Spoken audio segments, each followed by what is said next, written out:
안녕하세요. 네, 지난 시간에 한 개 남아 있어가지고 지우고 시작하도록 하겠습니다. 지난 시간에 저희 중심극한 정리 배웠죠? 중심극한 정리는 그러니까 어떤 반복된 샘플을 반복해서 뽑으면 그 반복해서 뽑은 샘플의 합이 극단적인 경우보다 보편적인 경우가 많아지면서 중간 값이 좀 더 나올 확률이 높아진다라고 얘기했잖아요. 네, 그것을 한 번 더 정리하는 것입니다.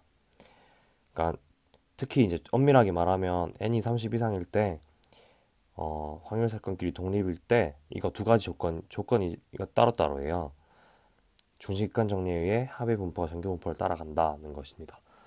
어, 수학적인 중심극한 정리 증명에 대해서 관심이 많으시면 수리 통계학에서 보통의 경우 증명을 합니다. 네, 수리 통계학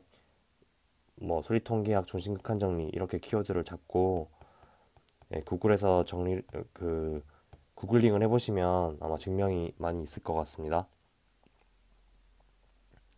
네, 넘어갈게요. 그 정규분포, 그러면 중심극한 정리가 왜 중요하냐? 중심극한 정리에 의하면 아까 말했듯이 n이 30 이상 크고 그 다음에 독립적인 경우에는 정규분포를 따르게 된다. 그러면 정규분포 따라서 뭐 할 건데? 라고 묻고 싶잖아요. 정규분포를 따르면 많은 경우 해석과 분석이 쉬워집니다. 근데 이걸 지금 제가 어, 앞서 얘기한 것도 사실 지금 얘기할 게 아닌데 얘기를 해서 좀 힘드신 분들이 분명히 있으셨을 것 같습니다. 그래서 지금까지 이야기를 다 이해하실 필요도 없고요. 지금 정규 분포를 따르는 경우 왜 해석과 분석이 쉬워지는지도 지금 이야기를 하지 않고 나중에 하도록 하겠습니다. 이거 사실 다 나중에 얘기를 했어야 되는데 제가 중심객관 정리가 얼마나 중요한지를 먼저 얘기를 하고 싶어서, 그리고 수업을 들으시면서 그 생각을 항상 가지고 계셨으면 좋겠어 가지고 먼저 앞으로 잠깐 뺐을 뿐이지 뒤에서 더 자세하게 할 겁니다. 네, 그럼 넘어가도록 하겠습니다. 이거도. 네.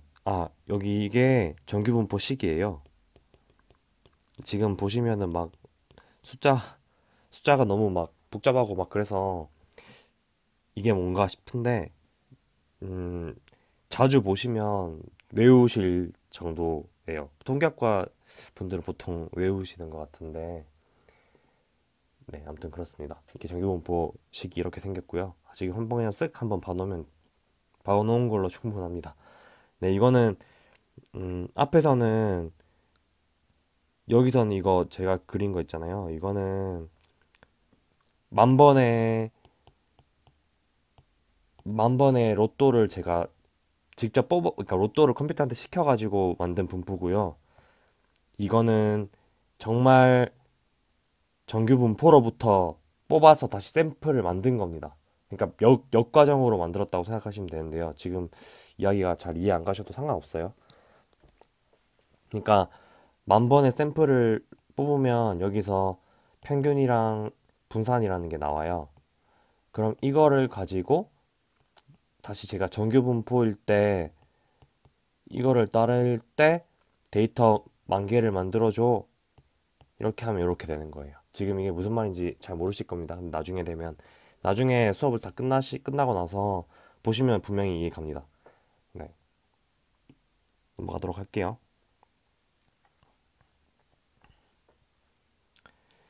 네, 두 번째 제가 수업에서 목표한 바는 어, 회귀 분석이라는 모형을 통계학적에서 본 것, 그리고 인공신경망에서 본 것, 어떻게 다른가, 이거 확실히 이해하고 가는 게 또 하나의 목표라고 제가 앞서 말씀드렸죠.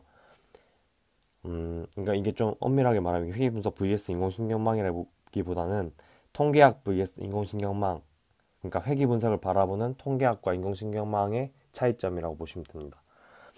네, 그걸 지금 잠깐 제가 간략하게 알아볼 겁니다. 여기가 앞서 말한 것보다 더 이해가 안 가실 수도 있지만 그냥 우리 수업의 목표가 저런 거구나 느낌 정도만 이해하시는 걸로 충분합니다. 그러니까 너무 이해 안 가셔도 스트레스 받으실 필요 없어요. 그러니까 회계 분석이란 우선 뭘까를 하기 전에 우리가 또 한번 사례를 가지고 한번 접근해 보도록 하겠습니다. 우리가 만약에 길을 가다가 키 큰 아저씨를 만났어요. 근데 키 큰 아저씨를 만나서 그 키 큰 아저씨가 갑자기 질문을 하는 거예요, 우리한테. 내 아들 키가 클까 작을까? 라고 물어요. 그럼 보통 어떻게 생각해요? 보통 부모님이 키가 크면 아예 그 키도 크다고 생각하지 않습니까? 네, 그래서 그게 보통이죠. 네, 그래서 그걸 우리는 그렇게 얘기를 해요. 아드님의 키도 크실 것 같습니다.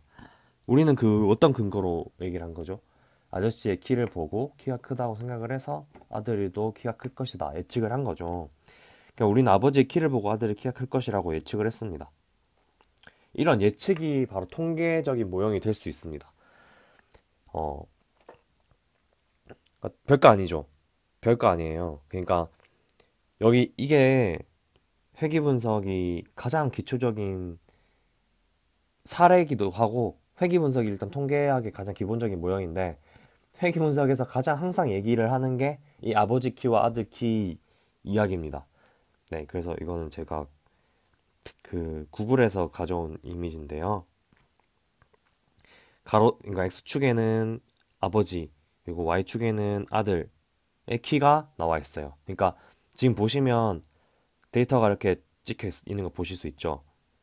근데 보시면 아버지 키가 크면 클수록 아들의 키도 좀 큰 경향을 보이고 있잖아요. 이런 경향을 파악하고 그거를 수학적으로 모형으로 만들어내는 게 회귀 분석입니다. 그럼 우리가 방금 전에 직관적으로 예측한 거, 그러니까 아저씨가 키가 크면 아들의 키도 클 것이다 라는 그 직관적인 예측을 좀 더 수리적으로 표현한 게 회귀 분석이라고 보시면 됩니다. 그러니까 이런 단순한 예측을 좀 더 복잡하게 만든 것이 통계학자들이 만드는 예측 모형이고요. 그리고 뭐 한국은행에서 뭐 기준금리를 정하거나 미래 경제 지표를 한 치 앞을 좀 예측하거나 할 때 사용하는 것도 다 회귀 분석보다 물론 더 심화된 모형이지만 이런 방식 이런 본질은 여기랑 똑같습니다. 그러니까 본질은 어떤 y 값을 예측하는데 어떤 값들을 이렇게 사용해서 뭐 여기서는 이제 아들의 키겠죠? x가 아버지의 키입니다. 아버지의 키를 사용해서 아들의 키를 예측하는 것과 같이 뭐 앞으로의 경제 상황을 예측하는데 뭐 지금의 경제 상황을 사용한다던가 뭐 여러 가지 변수를 어떤 게 더 미래를 잘 설명할 수 있는지 모형을 분석하고 설계하는 게 한국은행 같은 데서 하는 역할이겠죠. 네, 이렇게 회귀 분석의 간단한 인트로 정도라고 보시면 되고요. 그럼 회귀 분석에서 어떻게 과연 회귀 분석에서 이 지금 보시면 이 선 있잖아요. 이 선 어떻게 만들어낼까요? 우리가 아저씨의 키가 크면 아들의 키도 클 거다라고 우리도 직관적으로 예측은 할 수 있지만 수리적으로 어떤 모형이라고 아저씨가 178이면 아들은 뭐 179다 이렇게는 모르잖아요 아직까지. 그런 거를 만들어주는 게 회귀 분석입니다. 이 선 어떻게 나올까요? 이 선이 회귀 분석 모형인데 네, 여기서 한번 해볼게요.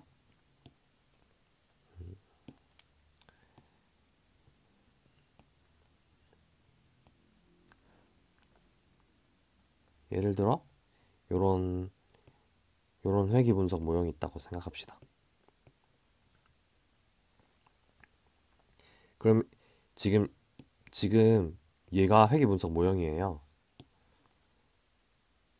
근데 우리 데이터는 이 동그라미 점들 있잖아요. 걔네들이 우리 데이터예요. 그러면 이 데이터랑 우리가 예측한 거랑 좀 차이가 있겠죠. 얘네들을 오차라고 하거든요. 얘네들 여기 보이시죠? 얘네들을 오차라고 합니다. 이 간격을. 그러니까 간단하게 말하면 이 오차들의 그러니까 회귀 분석 모형으로 예측한 것과 그 실제 데이터 사이의 차, 그러니까 오차들의 제곱을 합해서 그 제곱의 합이 가장 작아지게 만들어주는 거를 우리는 모형으로 씁니다. 그런 모형을. 네, 그거를 이제 나중에 하시겠지만 그 제곱의 합을 어떤 함수로 표현하면 이런 2차 형식, 뭐 2차 형식의 이런 그래프가 나오거든요. 그럼 우린 여기서 가장 최소값인 여기를 찾으려면 미분을 통해서 기울기가 0인 값, 이 지금 여기 이 선들이 다 미분값이에요. 요것들이. 근데 미분해서 기울기가 0인 값을 찾으면 요 값을 찾을 수 있습니다. 그래서 요 값에 해당하는 모수들을 모형의 값으로 쓰는 겁니다. 지금 들으면 하나도 이해 안 가실 수도 있어요. 근데 당연한 거고 제가 이해를 하실 수 있도록 설명한 게 아니에요. 근데 뒤에 가시면 분명히 이해를 하실 수 있으니까 신경 안 쓰셔도 되고요. 그러니까 우리는 어떤 코스트 함수, 그러니까 비용 함수라는 게 이렇게 생긴 게 있어요. 요런 비용 함수가 이렇게 생긴 게 있는데 우리는 여기서 가장 비용이 작은 점을 찾고 싶다.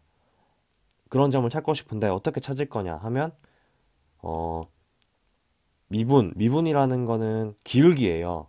아주 작은 기울기의 변화. 그러니까 미분을 통해서 요 기울기를 얻어내는 거예요. 요 기울기. 근데 이 기울기가 이렇게 변하다가 요 순간이 되면 0이 되거든요.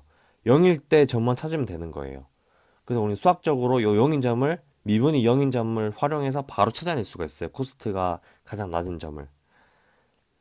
그게 회계 분석에서는 통계학에서는 이렇게 접근을 해요. 그거를 리스트 스퀘어 메서드라고 하고, 네, 후에 자세히 배우도록 할 겁니다. 지금은 이 정도로 알고 계시면 됩니다. 네, 오늘은 회계 분석, 그러니까 통계학에서 회계 분석의 모형을 어떻게 찾는지 잘 이해가 안 가시겠지만, 네, 일단 코스트 함수가 있고 코스트 함수의 가장 낮은 점, 그러니까 코스트가 가장 작은 점을 미분이 0인 값으로 통해서 찾아낸다라고 아시면 될 것 같습니다. 네, 고생하셨고요.